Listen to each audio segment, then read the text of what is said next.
Et bonsoir tout le monde, bienvenue ce soir sur le direct. J'espère que vous allez bien. On commence un tout petit peu en avance, vous voyez, ça arrive. Et comme ça laisse le temps à tout le monde de se connecter et on démarrera bien à l'heure.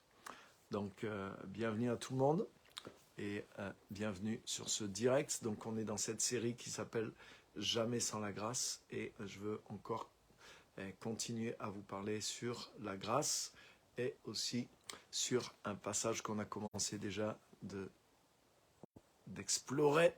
Donc bienvenue à tous ce soir, bienvenue à tous ceux qui commencent déjà à être connectés, on est même un petit peu en avance. Donc bienvenue Christiane, bienvenue à vous tous sur ce direct. Génial, très content de vous retrouver. Donc j'espère que vous avez passé de bonnes fêtes. Et si vous avez eu, comme moi, des moments pas faciles pendant les fêtes, mais je sais que le Seigneur est avec vous comme il est avec chacun de nous et qu'il y aura des moments plus faciles devant nous. Donc je vous souhaite bien sûr mes meilleurs vœux sur l'année qui vient. Et je vous souhaite une année riche dans le Seigneur, de toutes sortes de bonnes choses et de la grâce du Seigneur bien sûr. Une année enrichissante dans laquelle vous allez puiser toutes ces richesses qui sont dans le Seigneur. Donc, une bonne perspective pour cette année qui vient. Voilà, bienvenue à tous. Ok, super. Donc, bienvenue Florence, Geneviève, Pascal, Martial, Chantal, Pasteur Simone, super de vous retrouver. Donc on est sur cette série toujours qui s'appelle Jamais sans la grâce. C'est une série elle peut durer longtemps parce que c'est un peu inépuisable. Et puis en plus vous avez vu on avance, il y a tellement de choses à chaque fois. Donc on va revenir aujourd'hui sur le même texte, mais on va aller plus loin sur 2 Corinthiens chapitre 5. Et à partir du verset 17 jusqu'au verset 21, on va relire ce passage et on va aller plus loin encore aujourd'hui sur ce passage-là. Donc 2 Corinthiens chapitre 5 à partir du verset 17. Donc bienvenue à tous, n'hésitez pas à partager aussi, vous pouvez partager directement sur votre Facebook. Voilà, si vous allez sur partager et vous allez... comme ça, vous allez pouvoir inviter les gens directement. Oula, qu'est-ce qui s'est passé? Voilà, vous allez pouvoir mettre des personnes directement en contact avec le direct sur votre propre page Facebook. Et ils vont peut-être nous rejoindre même tout de suite parce qu'ils vont peut-être avoir une notification qu'il y a un live qui arrive sur votre Facebook. Donc c'est le miracle de la technologie qui permet en tout cas à pas mal de monde de suivre. Et puis les messages sont vraiment vus aussi, donc c'est une bonne chose aussi. Donc grâce à vous aussi, le fait de partager, mais ça multiplie forcément le potentiel d'écoute de chaque message. Donc merci de le faire. Donc 2 Corinthiens, chapitre 5 et verset 17. Voilà, c'est un texte très très connu. Et puis on a vu plusieurs choses.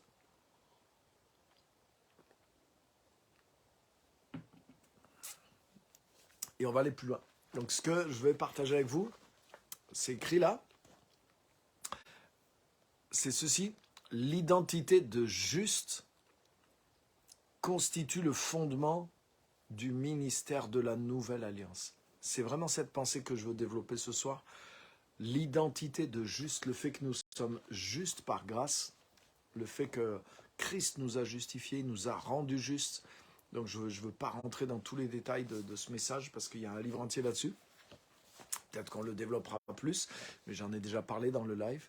Mais cette identité, cette justice que Christ nous a acquise, nous a transmise, nous a conférée en lui, lorsqu'on la comprend et puis qu'on le reçoit, parce que tout ce que Jésus-Christ a accompli pour nous, c'est par grâce, mais c'est reçu par la foi aussi. hein, et nous ne pouvons pas simplement dire « Ah oui, super, Jésus l'a fait pour moi ».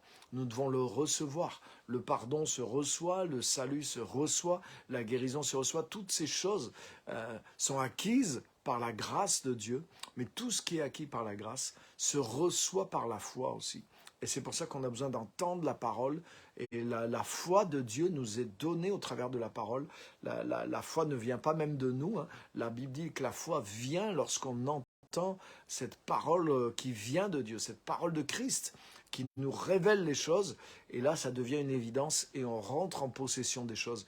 Donc c'est important d'être en contact avec le bon message, hein. Et c'est pour ça qu'on avait vu une fois dans Acte 20, justement, quand Paul va partir, il dit « Je vous confie à Dieu et à la parole de sa grâce qui a le pouvoir de vous mettre en possession de l'héritage. » Donc c'est tellement important, hein. Si tu entends prêcher la loi, ça ne va pas créer la foi qui te permet de recevoir la grâce. Tu as besoin d'être en contact avec le message qui te révèle la grâce de Dieu pour que la foi vienne et que tu puisses t'emparer des choses. Donc c'est pour ça que c'est comme Colossiens 3,16 le dit, c'est la parole de Christ qui doit habiter abondamment parmi nous, hein, la révélation de Christ, la révélation de ce que Christ a accompli, hein. Tout l'Ancien Testament, en réalité, est une préparation pour Christ. Et la réalité de Christ et de son message est cachée dans tout l'Ancien Testament. Donc la lecture qu'on doit avoir de l'Ancien Testament doit être pour faire apparaître Christ, pour faire apparaître le message de la rédemption, pour que même l'Ancien Testament contribue également, comme c'est écrit. Hein, toute l'Écriture est inspirée pour nous instruire dans la justice de Timothée 3,16. Et ça, c'est énorme, les amis, de nous instruire dans quelle justice? Dans la justice que nous avons reçue en Jésus-Christ. La révélation de la justice de Dieu, qui s'est manifestée en Christ, elle est dans toute l'Écriture. Rappelez-vous dans Luc chapitre 24 aussi, que vous connaissez tous, bien sûr, alléluia, hein, lorsque Jésus ressuscité fait route avec les deux disciples qu'on dit d'Emmaüs, hein, ils sont sur la route d'Emmaüs, ils sont déçus, ils sont en train de quitter Jérusalem, ils tournent le dos finalement à ce que Dieu a préparé d'avance pour eux et ils croisent cet inconnu qui est Jésus ressuscité. Et il est dit que, commençant par Moïse et continuant par les psaumes, Jésus leur expliqua dans toutes les Écritures ce qui le concernait. Et en faisant ça, il est dit que petit à petit, leur cœur s'est mis à brûler au-dedans d'eux, pendant qu'il leur parlait en chemin, leur expliquait les Écritures, jusqu'à ce que leurs yeux s'ouvrent et qu'ils reconnaissent Jésus-Christ. Donc, j'aime ce passage où il est dit que Jésus leur expliqua, en commençant par Moïse, c'est-à-dire par la Genèse, il leur expliqua dans les Écritures tout ce qui le concernait. Waouh! Donc ça veut dire que le fil conducteur de toute la Bible, le fil conducteur de l'Ancien Testament, c'est la révélation de Christ et de son œuvre. Et ça, d'ailleurs les amis, c'est une clé d'interprétation de toute la Bible. C'est-à-dire que une des manières, une des choses que tu dois avoir à la pensée quand tu étudies la parole, en particulier l'Ancien Testament, mais c'est que l'Ancien Testament doit être lu en recherchant justement Christ dedans. Et c'est ce que Jésus a fait. Et en réalité, même les écrivains du Nouveau Testament, quand tu vois, eux, ils n'avaient pas le Nouveau Testament, hein, vous avez peut-être au départ certaines lettres qui circulaient, mais en tout cas, ils n'avaient pas les écrits encore. Donc eux, ils utilisaient l'Ancien Testament, mais dans l'Ancien Testament, dans les Écritures, ils voyaient la révélation de Christ.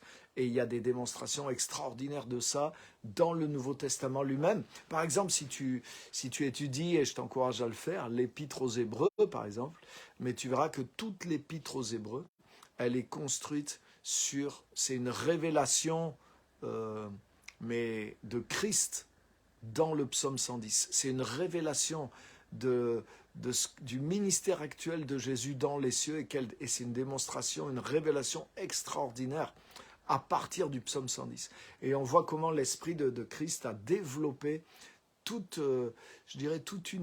un embryon, on pourrait dire, de révélation qui était caché dans le psaume 110 et comment il y a tout un développement de la révélation de l'œuvre de Christ qui est fait à partir de ces quelques versets du psaume 110. Donc on voit comment Christ est révélé dans toutes les Écritures et c'est pour ça qu'on doit vivre dans cette parole de Christ qui est abondante. Malheureusement, il y a aussi beaucoup de gens qui lisent ou qui prêchent le Nouveau Testament, mais qui ne révèlent pas Christ ni sa rédemption. Ils utilisent même ils utilisent les écrits du Nouveau Testament, mais sans révéler Christ, sans révéler sa grâce, sans révéler la foi, sans projeter les personnes dans la gloire de ce que Christ a accompli. Certains, non seulement ils ne voient même pas Christ dans l'Ancien Testament, et ils sont incapables d'utiliser l'Ancien Testament pour manifester ce que Christ a accompli, mais il y en a certains, même avec le Nouveau Testament, ils n'en sont pas capables non plus, et ramènent les gens dans une relation avec Dieu qui est pire même que celle que certains avaient dans l'Ancienne Alliance. Waouh! Donc les amis, c'est important de rester attaché au bon message, de rester attaché à la bonne mentalité, au bon esprit qui est cette révélation de la parole de Jésus-Christ et de l'œuvre que Jésus-Christ accomplit pour nous, parce que c'est la révélation de la grâce qui a été manifestée en Christ, qui crée la foi en nous et qui nous permet de nous emparer des choses que Jésus est venu accomplir pour nous. Il y a une ancienne alliance et il y a un nouveau testament. Il y a une ancienne alliance, mais il y a un nouveau testament. Un nouveau testament, c'est un document qui te fait prendre conscience de ce qui t'a été légué. Et c'est exactement ça. La grâce de Dieu, c'est ce qui nous a été légué. Et le Nouveau Testament est pas là simplement comme un code de la route, comme des ordres, comme une nouvelle loi. Mais le Nouveau Testament, prenons le sens littéral du mot, le Nouveau Testament, la mort du légataire a été constatée, Christ a payé pour nous léguer un héritage. Et c'est pour ça l'apôtre Paul, dans Acte 20, il dit, mais je vous confie à Dieu et à la parole de sa grâce, au message de sa grâce, qui a le pouvoir de vous mettre en possession de l'héritage que Jésus-Christ nous a acquis. Waouh, c'est pas merveilleux? C'est pas extraordinaire? Et c'est ce qu'on va continuer de faire encore ce soir. Donc ça, c'est important, c'est un premier point, c'est en tant qu'enfants de Dieu, nous devons constamment, Colossiens 3,16, la parole du Christ. Et la foi vient lorsqu'on entend la parole, le message du Christ. Donc ça veut dire que, vous voyez, c'est ce message qui révèle l'œuvre de Jésus, qui révèle l'héritage que Jésus-Christ est venu nous acquérir et nous transmettre. Donc c'est vraiment le message du Nouveau Testament au sens littéral de ce que veut dire un testament. Donc c'est tellement important de comprendre ces choses-là et de rester en contact avec la parole dans cet esprit-là, dans cette recherche-là, comme Jésus qui a montré déjà dans l'Ancien, ce message était là dans l'Ancien. Donc nous devons le trouver dans toute la parole de Dieu. Amen. Donc ça c'est une première chose. Maintenant, ouvrons ensemble 2 Corinthiens chapitre 5 et à partir du verset 17, et je vais vous montrer ce qui est ici, c'est que cette identité de juste, cette identité que Christ nous a acquise, et c'est tellement important de comprendre ça et de s'en revêtir, de le saisir. Je me rends compte même moi-même qui connais ces choses pour les avoir mises là par écrit. Donc j'ai commencé en tout cas à les creuser, je ne les connais pas parfaitement, il y en a sûrement qui le connaissent beaucoup plus, d'une manière beaucoup plus étendue et plus profonde que moi. Mais en tout cas pour m'y être plongé depuis toutes ces années, et puis je dirais là ces derniers mois, de m'être plongé encore plus dedans pour pouvoir les mettre par écrit. Et même maintenant que le livre est écrit, je relis moi-même des chapitres du livre et je reste en contact avec ces vérités-là. Et je vois, j'ai déjà un impact de ces vérités-là parce que ce n'est pas en les écrivant que je les ai découvertes. J'ai rassemblé des choses qui impactent ma vie. Mais là, le fait d'avoir été tellement concentré dedans les derniers mois, mais je vois que ça augmente encore un impact et c'est en train de créer encore quelque chose. Il y a un impact même du livre aussi sur ma propre vie encore. Et c'est tellement extraordinaire. Et ce que je veux partager avec vous ce soir, c'est ce qui est là l'identité de juste, cette identité de juste. C'est pour ça que on capte ces choses en restant au contact du message, parce que c'est un message de grâce et de révélation. Comme je l'ai dit l'autre fois, le Saint-Esprit nous a été donné pour que nous puissions connaître ce que Dieu nous a donné par grâce. Ça veut dire que sans le Saint-Esprit, ce que Dieu nous a donné par grâce, l'héritage pour lequel Jésus est mort, mais cet héritage, nous n'arrivons pas vraiment à le saisir, même s'il est écrit noir sur blanc, même si nous avons une certaine idée par l'intelligence, mais c'est le Saint-Esprit, comme j'en ai parlé l'autre fois, qui nous met en possession de ces choses-là. Donc c'est tellement important de garder le cœur ouvert, d'être en relation avec le Saint-Esprit et de rester en contact, pas simplement avec les Écritures, sans discerner comment les utiliser, mais de rester en contact, ce que je viens de dire, avec ce testament, avec cette parole de la grâce, et découvrir cette parole dans les deux testaments. Amen. L'identité de juste que Jésus nous a confiée, elle constitue le fondement du ministère de la Nouvelle Alliance. Et c'est ce qu'on va lire, 2 Corinthiens chapitre 5, verset 17 à 21. Je vous le lis. Est-ce que vous êtes là? Est-ce que ça va? Vous voyez ce point-là sur la parole, sur le message, pour vous encourager à rester en contact avec ce message. Passez pas d'un message à un autre. Passez pas d'une manière de comprendre la parole à une autre aussi. Sinon, vous allez être ballottés. Mais restons concentrés dans la parole de la grâce. Est-ce que vous êtes là? Envoyez-moi un petit signe de vie par des petits likes, des petits cœurs, des petits... Est-ce que... Ouais, ok.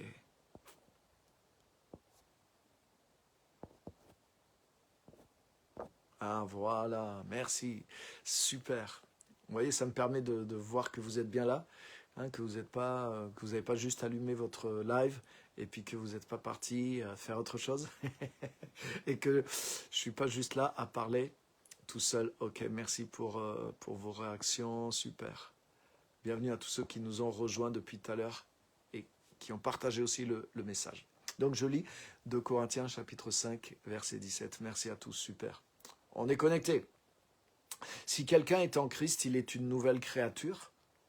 Les choses anciennes sont passées. Voici, toutes choses sont devenues nouvelles. Vous vous rappelez, on a déjà un peu avancé sur ce texte.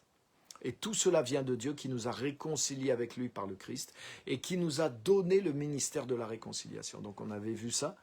On est une nouvelle création. Et en fait, il est en train de détailler cette nouvelle création. Merci Elisabeth, non tu n'es pas tout seul, on est là. J'écoute, c'est passionnant. Ok, merci beaucoup, vous me rassurez, non, j'étais pas inquiet, mais en tout cas ça m'encourage de voir vraiment la réaction et que vous êtes là. Merci pour vos commentaires, super, on va les utiliser. Soyons conscients de la grâce établie dans nos vies par Christ, amen. Habituons-nous. Je lis le commentaire. Habituons-nous à recevoir le don de Dieu et de sa grâce. Exactement. Pasteur Mardoché, mon ami, qui est là aussi connecté depuis la Côte d'Ivoire. Super. Je te vois arriver là. Que Dieu vraiment te bénisse. Que Dieu te bénisse. Donc on voit que dans la nouvelle création de Corinthiens 5, 17, dans ce package, nous sommes une nouvelle création. Et voyez, on doit découvrir toutes ces choses-là.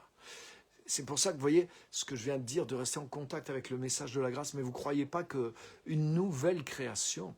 Regardez la première création, on est en train de continuer de l'explorer, même scientifiquement, et on découvre les choses sur l'être humain, même sur le cerveau. Donc depuis des centaines et des milliers d'années, depuis qu'il y a l'humanité sur Terre, on explore la première création pour en découvrir les secrets. Mais vous ne croyez pas qu'on doit explorer les secrets de la nouvelle création? Nous qui sommes nés de nouveau en Christ, on est rentré dans une nouvelle création, on est devenu une nouvelle création. Donc on doit explorer cette nouvelle création et la connaissance que Dieu nous a donnée sur la nouvelle création, elle est là, elle est dans sa parole. Elle est un peu cachée dans l'ancien, mais elle est complètement révélée dans le nouveau. Donc vous voyez, nos messages doivent être sur ces choses-là. On ne doit pas revenir tout le temps sur les mêmes choses, les rudiments, les avertissements, les menaces. Je suis tellement des fois attristé par la quantité de messages qui ramènent les gens, mais qui ne concernent pas la nouvelle création, qui ne concernent pas qui on est en Christ. Donc en tout cas, ce soir, on est là pour explorer la nouvelle création. Et cette nouvelle création, les amis, la parole nous dit là que dans cette nouvelle création, nous avons été réconciliés, ça fait partie de ce que nous sommes, mais nous avons reçu le ministère de la réconciliation. Et on a déjà développé ça les fois précédentes, donc je ne veux pas rentrer dans le détail, j'avance. Donc, Dieu nous a réconciliés et nous a donné le ministère de la réconciliation. Verset 19, « Car Dieu était en Christ, réconciliant le monde avec lui-même, en n'imputant point aux hommes leurs offenses, c'est-à-dire en ne comptant pas aux hommes leurs offenses, et il a mis en nous la parole de la réconciliation. Nous faisons donc les fonctions d'ambassadeurs pour Christ. » Donc vous voyez, ça aussi, ça fait partie de la nouvelle création. C'est une bonne nouvelle. Tu as une promotion ce soir. Si tu es enfant de Dieu, tu es aussi ambassadeur pour Christ. Et un ambassadeur, c'est quelqu'un qui représente un pays. Et nous représentons un roi. Nous représentons son royaume. Et nous sommes de ce royaume. Et nous portons la réalité, la puissance de ce royaume en nous. Mais aussi la réalité, la présence et la puissance de ce roi en nous. Nous faisons donc les fonctions d'ambassadeur pour Christ. Regarde au verset 20. Comme si Dieu exhortait par nous. Nous vous en supplions au nom de Christ, soyez réconciliés avec Dieu. Donc on l'a vu ça l'autre fois. Vous voyez, le ministère de la réconciliation, il a commencé, comme il est dit, verset 19, Dieu était en Christ. Donc ce ministère a commencé parce que Dieu agissait en Christ, mais verset 20, maintenant c'est nous qui avons, il nous a été transmis, Christ et les apôtres nous ont transmis le ministère de la réconciliation. Vous voyez, c'est quelque chose qui appartient à tous les enfants de Dieu, tous ceux qui sont une nouvelle création. Et ce n'est pas quelque chose que tu as besoin de prier à Dieu, de te donner, de supplier de l'avoir. Si tu es une nouvelle création, mais tu as été doté de ça. Vous voyez, là, il est en train de nous expliquer ce qu'est la nouvelle création. La réconciliation fait partie, en tant que nouvelle création, tu as été réconcilié avec Dieu, mais tu as reçu le ministère de la réconciliation. Et ce ministère de la réconciliation, mais de même que Dieu était en Christ pour agir envers le monde, mais aujourd'hui, il est dit, Dieu est en nous et Dieu exhorte par nous. Donc ce n'est pas juste une tâche extérieure qui nous est confiée, mais c'est aussi la présence de Dieu à l'intérieur de nous qui nous rend capables et qui est agissante au travers de nous pour réconcilier le monde avec lui-même. Donc il y a un désir de Dieu, il y a une passion, mais il y a aussi une puissance et une efficacité de Dieu. Donc notre travail, c'est pas juste, allez, on va faire de l'évangélisation. Non, non, non, non. Nous sommes ambassadeurs d'un royaume et c'est quelque chose qui est ancré dans notre identité et c'est même Dieu lui-même qui se met à agir en nous et au travers de nous et pour accomplir ce ministère, pour que la réconciliation opère dans le monde, pour que notre fonction d'ambassadeur soit puissante et efficace. Dieu opère en nous, Dieu agit depuis l'intérieur de nous et c'est pour ça qu'il a fait aussi, c'est une des choses qu'il a fait de nous en faisant de nous de nouvelles créations. C'est pas extraordinaire? Donc tout chrétien a reçu par la nouvelle naissance la capacité d'être ambassadeur du royaume de Dieu, d'être ambassadeur de Christ. Et tout chrétien qui marche avec Christ, dans la communion avec Christ, mais il va voir cette dimension se développer en lui et se développer au travers de lui. Donc tu l'as reçu, ça fait partie de ton identité. Mais maintenant, c'est là que j'arrive vraiment là où je veux arriver aujourd'hui. Le dernier verset, le verset 21, donc c'est toujours ce descriptif de la nouvelle création. Nous faisons les fonctions d'ambassadeurs pour Christ, verset 20, comme si Dieu exhortait par nous. Nous vous en supplions au nom de Christ, soyez réconciliés avec Dieu. Verset 21, celui qui n'a point connu le péché, il l'a fait devenir péché pour nous, afin que nous devenions en lui justice de Dieu. Donc là, c'est un verset qui est énorme et je ne veux pas développer tout ce que ça veut dire. Mais ça veut dire qu'en tout cas, Jésus a fait plus que pardonner nos péchés. Là, ce verset dit qu'il est devenu lui-même le péché. Dieu l'a fait devenir le péché. Il est comme devenu l'incarnation du péché. Et quand Jésus est devenu le péché, Dieu a a frappé, le jugement est tombé sur le péché, et c'est pour ça que Jésus est mort pendant qu'il est devenu le péché. En devenant le péché, Jésus est devenu mortel et il est mort. Le jugement de Dieu est tombé sur Jésus parce que Jésus est devenu le péché. En réalité, le jugement de Dieu est tombé sur le péché. Et pourquoi Dieu a fait que Jésus devienne le péché? Vous voyez, c'est fort. Pour que nous devenions en Christ justice de Dieu. Waouh! Donc nous avions le péché en nous, mais ce péché a été transféré sur Jésus, en sorte qu'il est devenu carrément le péché lui-même, la force du péché, la puissance du péché. Jésus est devenu ça, et quand il est devenu ça, Dieu a détruit ce péché, Dieu a frappé, Dieu a condamné ce péché dans la chair de Jésus. C'est ce qui est écrit dans Romains 8 aussi. Pourquoi il a fait ça? Pour que nous devenions maintenant justice de Dieu en lui. Autrement dit, la nature du péché qui nous habitait, elle a été transférée sur Jésus pour que la nature de justice, une nature vivante qui produit ce qui est juste, qui habitait Jésus, cette nature de justice, elle soit transférée sur nous. C'est un miracle. C'est un miracle qui a fait que le péché qui me dominait a été transféré sur Jésus. Et ce miracle a eu lieu, c'est écrit explicitement ici. Celui qui n'a point connu le péché, Dieu l'a fait devenir péché pour nous, afin que, dans le but que nous devenions en Christ, justice de Dieu. Donc la justice de Dieu, le statut, la position, le compte de justice, mais aussi la nature de justice, j'explique, je détaille tout ça dans le livre, a été transféré sur nous par le miracle de la croix, par l'échange de la croix. Et ça, c'est énorme, les amis. Et ça, on le voit, c'est dans 2 Corinthiens 5, 17, c'est le socle, c'est la fondation de la nouvelle nature, et c'est la fondation du ministère de la nouvelle alliance qu'on a reçue. Et ça, les amis, je vais vous dire quelque chose, c'est tellement important, c'est tellement énorme. Parce que beaucoup d'entre nous, chrétiens, on nous a appris, il faut témoigner, il faut évangéliser, mais on fait ça à partir de quoi? On fait ça souvent à partir de la tête, on fait ça des fois même à partir de la condamnation. Moi, on m'a prêché que si je n'annonçais pas l'évangile aux gens, mais je serais responsable de leur perdition éternelle. Et que, si je leur annonce et que eux ils refusent le salut, alors c'est eux qui sont responsables. Mais si je ne leur annonce pas, alors Dieu me demandera compte de leur sang. Et vous voyez, c'est avec ce genre de message-là, des fois on essaie d'amener les chrétiens à prêcher l'évangile. Mais je suis désolé, là c'est pas du tout cet esprit-là. Et si on vous a fait ce coup-là aussi, mais je suis désolé pour ça, parce que c'est pas l'esprit de l'évangile. Le socle sur lequel s'exerce le ministère de la réconciliation, mais c'est la justification. C'est-à-dire le fait que nous-mêmes, par pure grâce, parce que Jésus a non seulement pris nos fautes et la culpabilité de nos fautes, mais ça ne suffit pas. 2 Corinthiens 5, 21 va tellement plus loin. Jésus n'a pas simplement porté nos péchés, il l'a fait, Ésaïe 53, etc.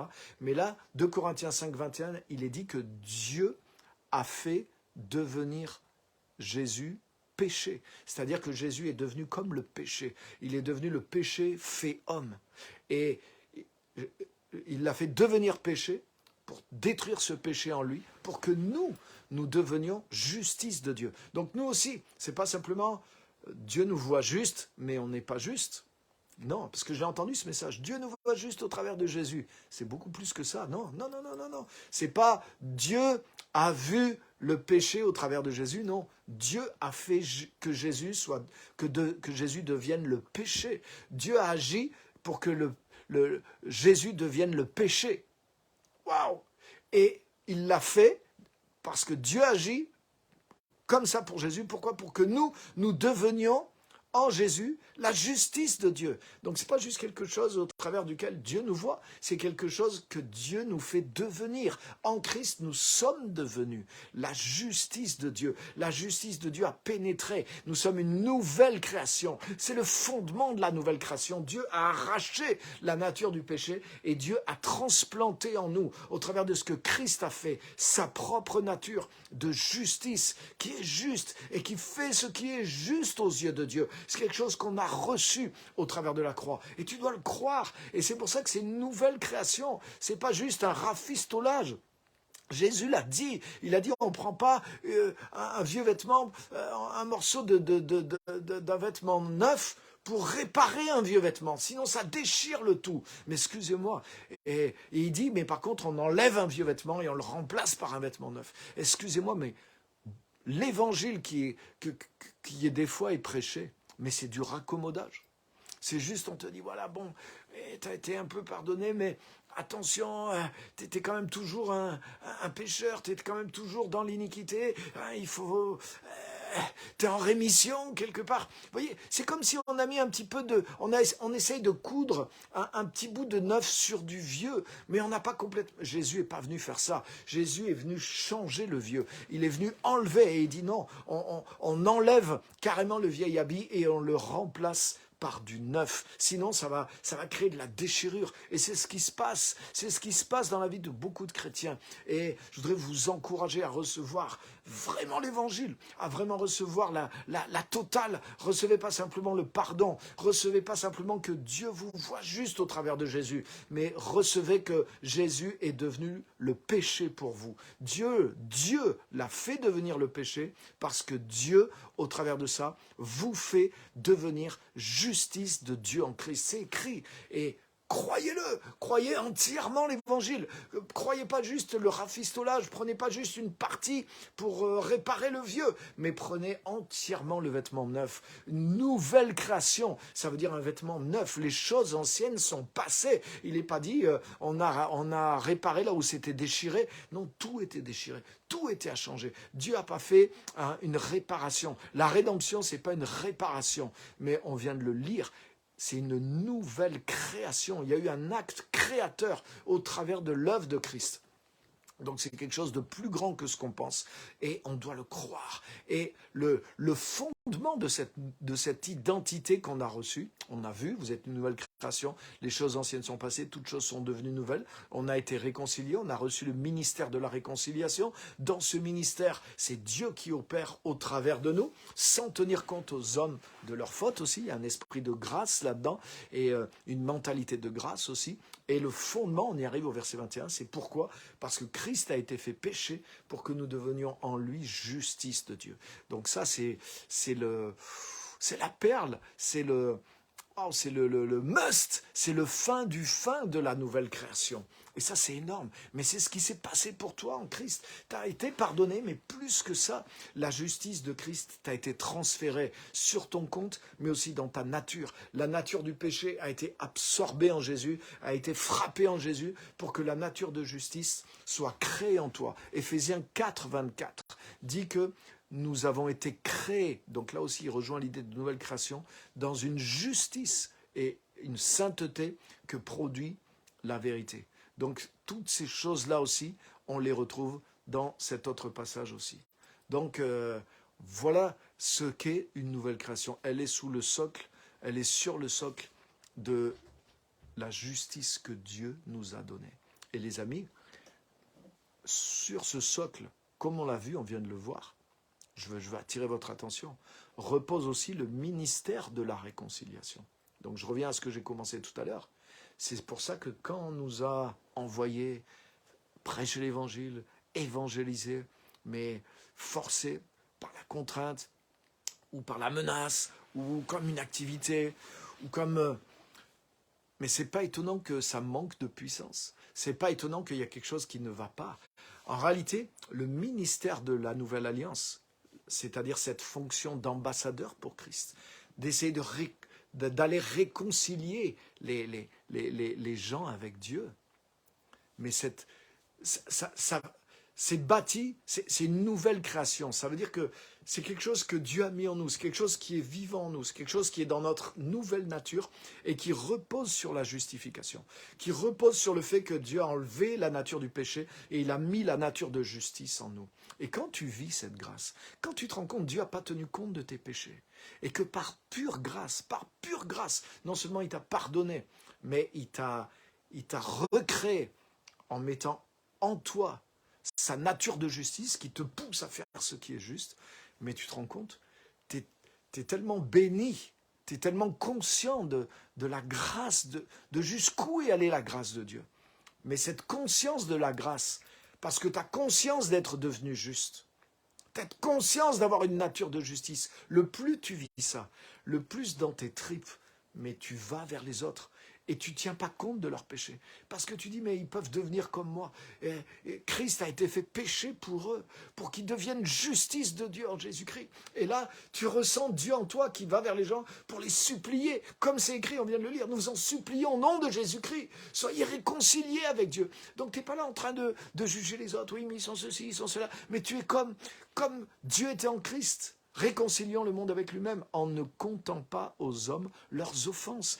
Pourquoi? Parce que c'était une œuvre de justification, une œuvre de grâce. Et quand toi, tu es sur ce socle dans ton identité, c'est-à-dire en tant que chrétien, tu es conscient que être une nouvelle créature, c'est pas être un chrétien évangélique. Être une nouvelle créature, c'est pas juste avoir été pardonné, mais être une nouvelle créature, ça veut dire que Christ a été fait, Dieu a fait que Jésus devienne le péché, pour que moi, je devienne la justice de Dieu en lui.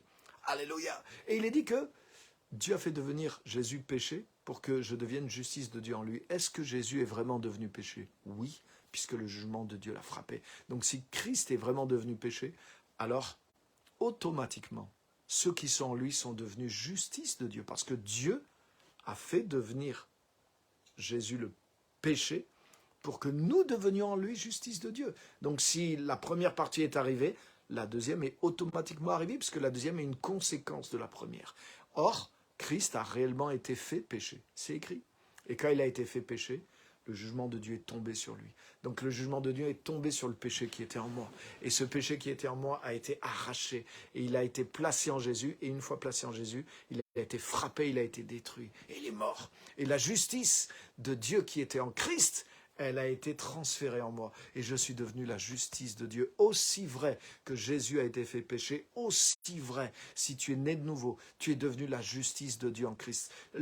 L'un est la conséquence de l'autre. Donc l'un ne peut pas être vrai et que l'autre ne soit pas vrai. Donc crois-le de tout ton cœur. Et si tu le crois et que tu le reçois, mais tu vas voir la transformation. Comme quand tu crois au pardon, comme quand tu crois dans l'œuvre de Jésus-Christ, mais ça devient réel en toi parce que c'est accompli. Mais 2 Corinthiens 5, 21, c'est quelque chose d'accompli. Et c'est quelque chose qui est dans la nouvelle création. Et c'est le socle du ministère de la réconciliation. Et c'est pour ça que cette identité de juste, c'est ce que j'ai lu, c'est ce que je veux dire dans cette phrase que j'ai lue du livre. Notre identité de juste, elle est le fondement du ministère de la Nouvelle Alliance. Si on est juste pardonné, si on croit qu'on est juste des pécheurs pardonnés, qu'on est toujours des pécheurs, qu'on est pardonnés, qu'on est un peu en suspense, et on espère qu'à force d'efforts et de sanctification, peut-être on ira un jour au ciel, si c'est ça notre vision de l'Évangile. Mais on n'est pas sur le socle d'être des justes en Christ. Et si on n'est pas sur ce socle, mais le ministère de la réconciliation, il n'est pas fondé aussi. Donc on fait un travail d'évangélisation, mais il est faible. Il n'y a pas de puissance. Il ne sort pas de la nouvelle création, il ne sort pas de notre nouvelle identité, donc il ne sort pas par la puissance du Saint-Esprit. Et c'est ce que j'explique dans le livre. C'est une des choses qui explique la faiblesse qu'on a en tant que chrétien, en tant qu'Église aussi, et le manque de puissance qu'il y a à notre ministère dans le monde. Mais le véritable ministère de la réconciliation, comme on vient de le voir, ce n'est pas une activité en plus de la nouvelle création. Comme j'ai déjà entendu prêcher aussi, quelle horreur! On est sauvé par grâce, et puis notre service, c'est pour remercier Dieu de ce qu'il a fait pour nous. Oubliez ça, les amis. Oubliez ça, c'est faux. Pour remercier Dieu de ce qu'il a fait pour nous, on va le remercier en étant ses serviteurs pendant toute notre vie. Autrement dit, on devient les esclaves de l'évangélisation parce que Dieu nous a sauvés. Oubliez ça, c'est faux et c'est faux. La même grâce qui nous a sauvés, la même grâce nous a équipés. C'est Dieu qui est en nous et qui agit au travers de nous. Ce ministère de la réconciliation, on l'a vu, il fait partie de la nouvelle création. Oui, c'est quelque chose qu'on doit faire aussi. On doit aller vers ça, mais on doit le faire et travailler à partir de quoi? De la grâce qui est en nous, de la nouvelle nature qui est en nous, de la justice de Dieu, de la conscience de la justice. Et le plus tu développes ton identité, cette identité de juste, le plus tu comprends cette nouvelle création, mais tu vas voir qu'en même temps que ça, tu en prends conscience et combien c'est merveilleux, combien ça te libère dans la présence de Dieu. Une fois que tu es juste, une fois que tu sais que tu es juste, mais waouh, ta relation avec Dieu est libre, elle devient facile, et même tes faiblesses, même tes luttes sont plus un obstacle, parce que c'est ton identité. T'es un juste qui lutte, mais tu es quelqu'un de juste, et qui lutte pour vivre dans la sainteté, pour vivre dans la gloire de Dieu. Comme je l'explique dans le livre aussi, la sainteté, c'est le fruit de la nature de la justice, et ça, c'est dans la Bible aussi, les amis. Je n'ai pas le temps de tout vous montrer, mais plus le temps passe, plus je plonge mes yeux au fil des années dans la révélation de la parole, plus je vois que l'évangile est un autre évangile que celui qu'on prêche. Et si vous commencez à lire mes livres, si vous lisez sur le baptême, sur le royaume, sur la destinée, celui-ci sur même kit de survie aussi, vous allez voir, mais vous allez voir que waouh, c'est comme si là, on retrouve l'évangile qui est caché dans l'évangile. Donc on a des petits morceaux, mais on est à côté de l'essentiel. Et je vous garantis que si vous vous reconfigurez sur ces choses-là, mais vous allez découvrir la puissance de l'évangile. Parce que vous êtes dedans, vous êtes une nouvelle création, mais souvent on tourne autour de messages ou de choses qui ont un petit rapport avec l'évangile, mais qui ne sont pas, comme j'ai dit tout à l'heure, ce n'est pas le message de la grâce, ce n'est pas la révélation de l'œuvre de Jésus, ce n'est pas non plus ce message qui crée vraiment l'héritage. On passe à côté de tellement de richesses. Mais quand tu réalises ta justice en Christ, mais ta relation avec Dieu est dégagée, tu es libre dans la présence de Dieu. Et ça coule entre Dieu et toi. Et là, le développement de ta vie spirituelle, ta soif, tes progrès, tu vis plus dans le désert spirituellement, je te garantis, tu vivras plus dans le désert spirituellement si tu marches dans la conscience de ta justice en Christ et que tu t'enracines là-dedans. Tes progrès vont être là et tu vas voir que, pourquoi ? Parce que tu te plantes dans ce que Dieu a fait de toi. Et du coup, ça libère la nouvelle nature, ça libère le potentiel de la vie nouvelle, du Saint-Esprit et du ministère de la Nouvelle Alliance. Et là, tu vas te rendre compte que l'évangélisation, c'est pas une corvée, que c'est pas juste quelque chose d'impossible, mais tu vas voir que wow, c'est autre chose, c'est pas une activité d'évangélisation, mais que c'est le ministère de la réconciliation et que tu es ambassadeur d'un royaume et que tu es porteur de toute la grâce, de toute la nature de ce royaume et que tu travailles avec Dieu et que Dieu travaille en toi et avec toi et c'est quelque chose qui te tient à cœur. C'est pas une corvée qui t'est imposée et que tu fais sans puissance, sans résultat et sans joie, avec honte et en tâtonnant, comme j'ai essayé de le faire pendant des années, parce que je n'étais pas connecté à ces choses-là qui sont dans la nouvelle création, qui sont dans notre identité. Vous voyez, tout ça est un ensemble, ça fait partie de la nouvelle création. Mais vous voyez, le verset 21, c'est le socle, et ce socle, mais c'est cette identité de juste qui nous a été donnée. Et le plus je vis dans la conscience de cette identité, mais le plus ça devient naturellement surnaturel de marcher dans le ministère de la réconciliation et de l'exercer à l'extérieur de moi. Parce que c'est ce que je suis. C'est pas juste quelque chose que je fais, c'est que je fais ce que je suis. Le ministère de la réconciliation, c'est faire ce que je suis. C'est manifester envers les autres quelque chose que je suis devenu. Donc c'est pas difficile. Et quelque chose que je suis devenu en Christ, quelque chose qui est de l'ordre de la nouvelle création, quelque chose dans lequel Dieu lui-même est impliqué pour agir au travers de ma vie et qui fait sortir Dieu de moi quelque part à chaque fois que je marche dedans. Donc c'est extraordinaire. Tu peux pas vivre ce ministère sans être éclaboussé toi-même. Et il y a de la grâce, il y a de la puissance, il y a de la présence dedans. Et même si ça ne veut pas dire que tout le monde va l'accepter ou va le croire, mais en tout cas toi-même, quand ça sort de toi, mais il y a un impact, il y a une puissance, il y a une présence qui impacte toi et qui impactera les autres aussi. Donc, voilà ce que je voulais partager avec vous. Et vous voyez, c'est un encouragement aussi pour vivre d'une autre façon aussi le ministère, le témoignage, de gagner les âmes, etc., de toutes ces choses-là. Parce que c'est en nous, c'est à partir, c'est sur le fondement de cette justice, sur le fondement de la nouvelle création. Le ministère n'est pas dissocié, vous voyez, il fait partie de la nouvelle création. Donc c'est en comprenant la nouvelle création qu'on va marcher dans la puissance de ces choses-là. Et je suis convaincu que c'est une des choses que le Saint-Esprit va remettre au goût du jour dans le corps du Christ et qui va rendre sa puissance à l'Église, mais naturellement, quand elle va comprendre ça, mais automatiquement, son ministère, son témoignage va être amplifié, va être par la puissance du Saint-Esprit. Et tu peux l'expérimenter. Donc reste dans cette parole, reste dans ces messages, nourris-toi de ces choses-là, grandis dans ces choses-là, et tu vas le voir, tu vas en voir la puissance dans ta vie. Parce que ça fait partie de la nature et le ministère. Amen. Donc super, merci à tous. Donc j'ai terminé mon speech et maintenant je vais vous laisser parler. Je vais le regarder, citer vos commentaires.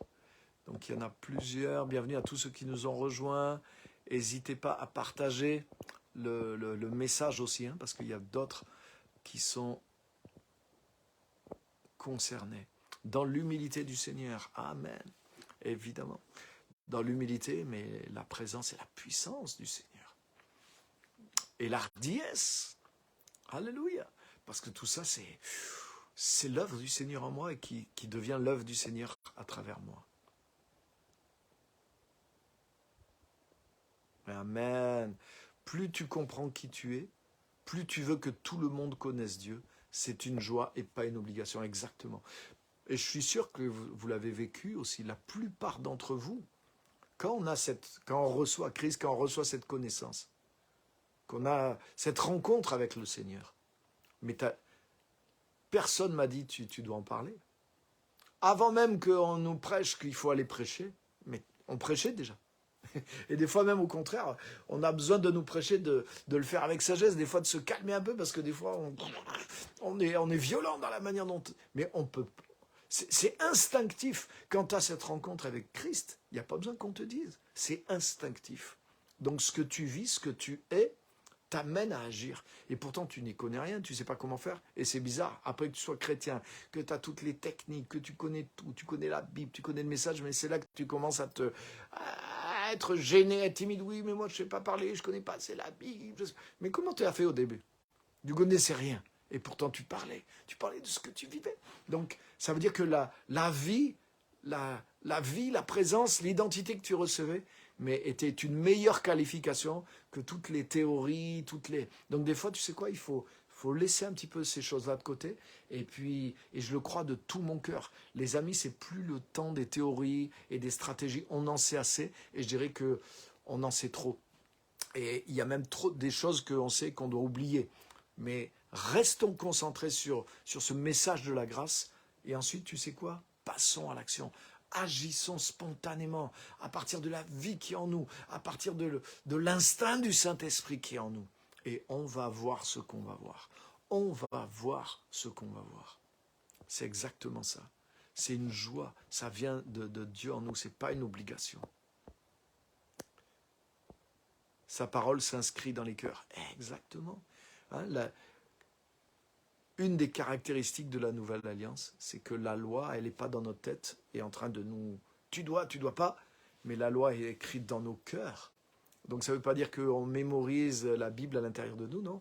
Ça veut dire que la justice, c'est ça la nature de juste.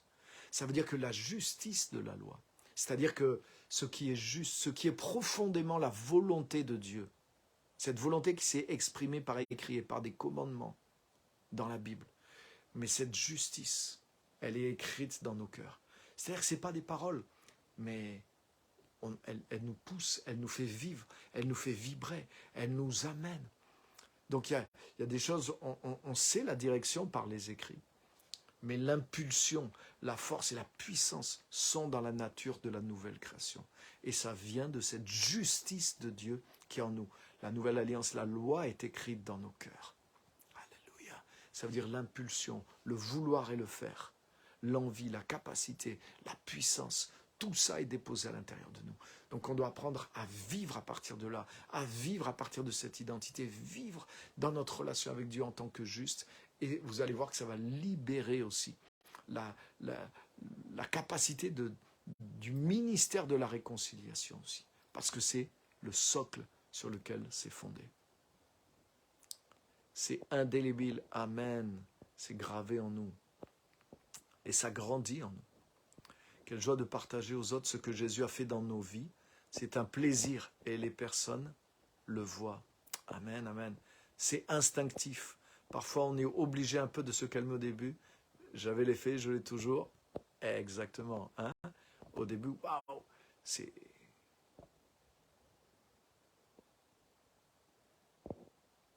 On l'a fait par instinct. Revenir au premier amour, exactement. Et grandir dans cet amour. Grandir dans cet amour. La justice que Dieu nous a donnée en Christ, ça enlève tous les obstacles dans notre relation avec Dieu. Si on est juste, il n'y a plus de barrière entre Dieu et nous. Mais Jésus est venu pour nous rendre vraiment justes, comme on l'a vu. Donc quand tu commences à croire ça, à l'accepter, à le vivre, mais ça, tu n'as plus de gêne, tu n'as plus de honte, tu es libre dans la communion avec Dieu.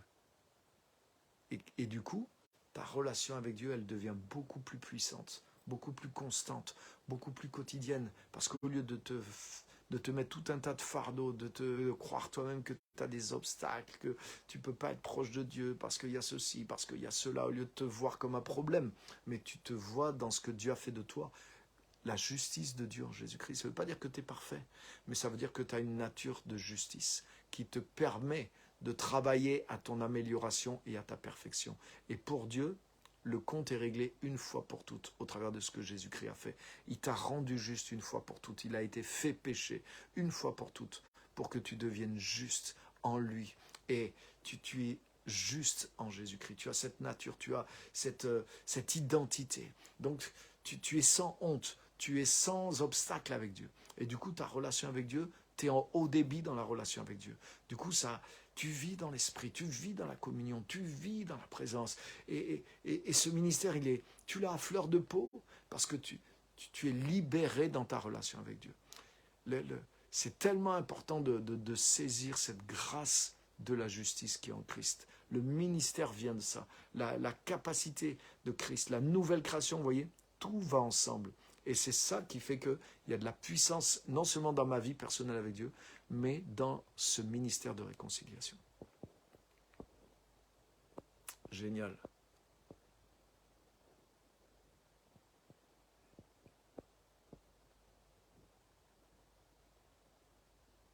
Tel Jésus est, tel il est dans le monde.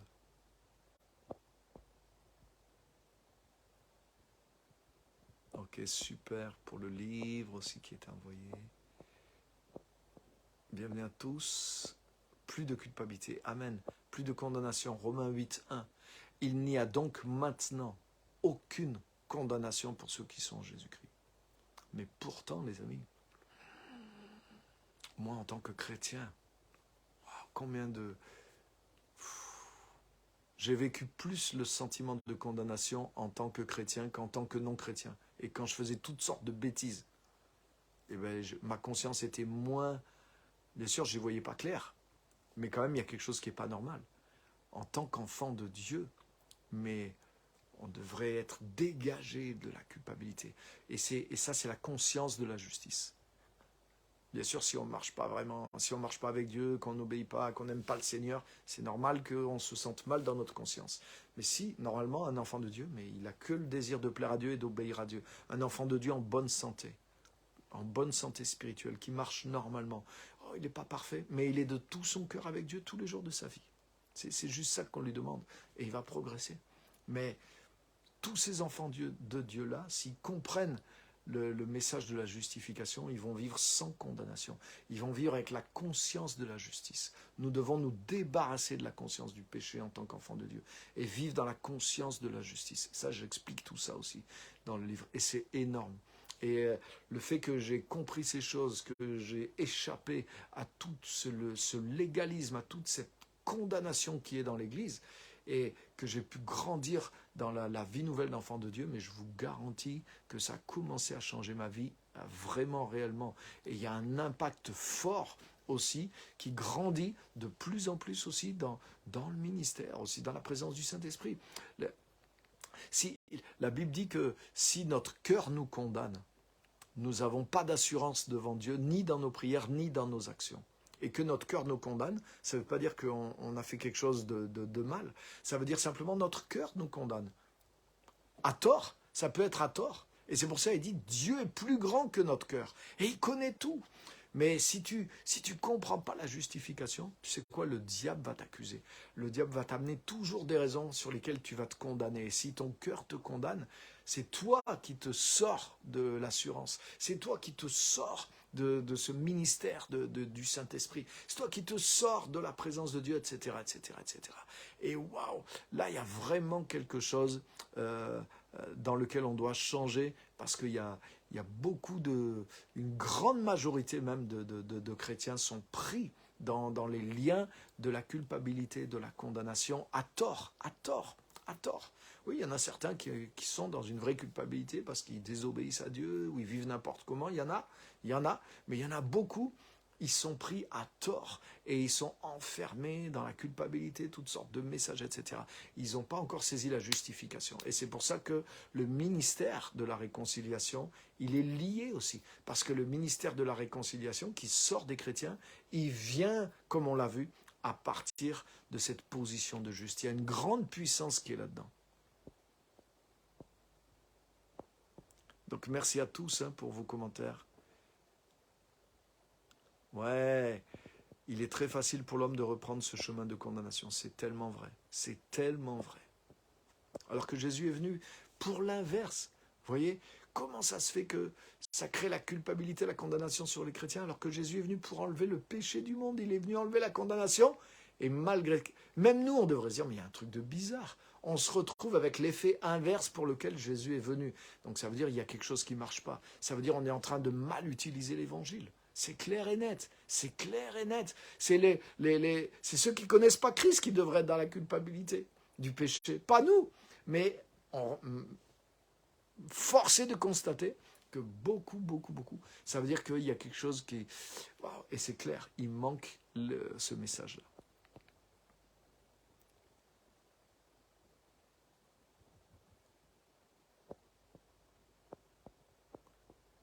Et on a besoin d'aide. On a besoin d'aide. Que la parole de Christ, c'est ce que je disais au début du message, habite en abondance. Autrement dit, ce message, le Nouveau Testament, cet héritage, cette parole de la grâce qui produit la foi, qui fait que tu t'installes dans ces choses-là. Et waouh, je te dis là, quand tu vis ces choses-là, mais tu n'as pas envie de reculer. Il y a beaucoup de tentations qui disparaissent dans ta vie parce que tu es alimenté par Dieu, tu es alimenté par le Saint-Esprit, tu es alimenté par la parole. Tu explores des choses tellement meilleures que du coup, ton engagement, ton implication, ta foi, mais vaut la peine d'être vécu. Et ton ministère aussi. Donc merci vraiment à tous. Merci vraiment à tous d'être là. Partagez le message. Si vous croyez dans ce message, mais partagez-le. Pas pour la renommée humaine, mais pour la diffusion de ce message. Malheureusement, il y a des gens super connus, mais qui prêchent des messages de condamnation, qui écrasent les gens. Donc, si on a battons-nous aussi, et puis diffusons ce qui est bon aussi. Donc, rendez-vous sur la semaine prochaine. On continue, jamais sans la grâce. On continue cette série. Merci à tous d'avoir été là. Vraiment que le Seigneur vous bénisse. Et puis à bientôt pour de nouvelles aventures. Vraiment merci à tous de votre fidélité et de faire connaître ce message. Bye bye.